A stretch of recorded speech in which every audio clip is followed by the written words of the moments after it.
Doctor Shahadat Hossain ভাই জননেতা।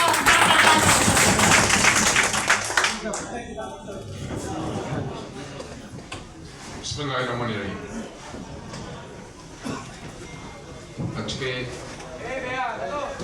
Eagle বাস সার্ভিসের বিভিন্ন মালিক কর্মকর্তারা ব্যবসায়ীরা আছে আমাদের সাথে যে মত বিনিময় আয়োজন করেছে, আমি তাদেরকে ধন্যবাদ জানাচ্ছি। মূলত আমি চট্টগ্রাম সিটি কর্পোরেশনের মেয়র হিসাবে যখন শপথ নিয়েছি, আমি বলেছি এই শহরকে একটি clean city, green city, healthy city হিসাবে আমি দেখতে চাই।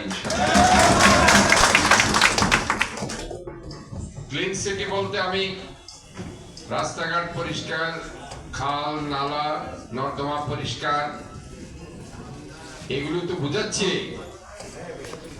এর বাইরে যে কথাটা আমি বলতে চাই, পরিপূর্ণ ক্লিন সিটি অর্থ হচ্ছে চাঁদাবাজ মুক্ত, সন্ত্রাস মুক্ত একটি নিরাপদ নগরী। আমি যেই চাঁদাবাজি করবে, যেই সন্ত্রাসী কাজ করবে, যে জনগণকে লুটপাট করার চিন্তা ভাবনা করছে অথবা করছে, তাদেরকে আইনের হাতে সোপর্দ করতে হবে। এই ব্যাপারে কোন ধরনের ছাড় আমি দিতে রাজি না।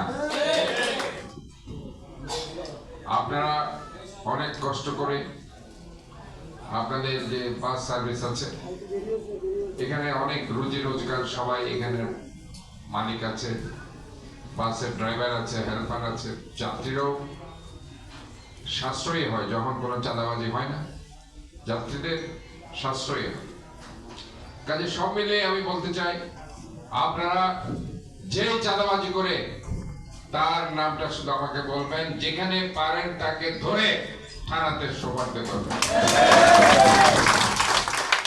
আমি থানার ওসিকে বলে দিচ্ছি, আপনারা তার কাছ থেকে অবশ্যই সাহায্য পাবেন। আমি আপনাদেরকে আরেকটি কথা বলতে চাই, এখানে যদি গাড়ির ড্রাইভার কিংবা হেল্পাররা থাকে, আছে কেউ? নেই। আচ্ছা, আপনারা মালিকরা ড্রাইভার এবং হেল্পারদের এই কথাগুলো বলবেন। আমি যে কথাগুলো বলছি, রাস্তায় গাড়ি চালানোর সময় কোন যাত্রী যাতে ময়লা, পলিথিন, প্লাস্টিক এবং অন্যান্য ময়লা কিছু জানলা দিয়ে বাইরে ছুটে না হয়, এতে করে রাস্তা পরিষ্কার হচ্ছে।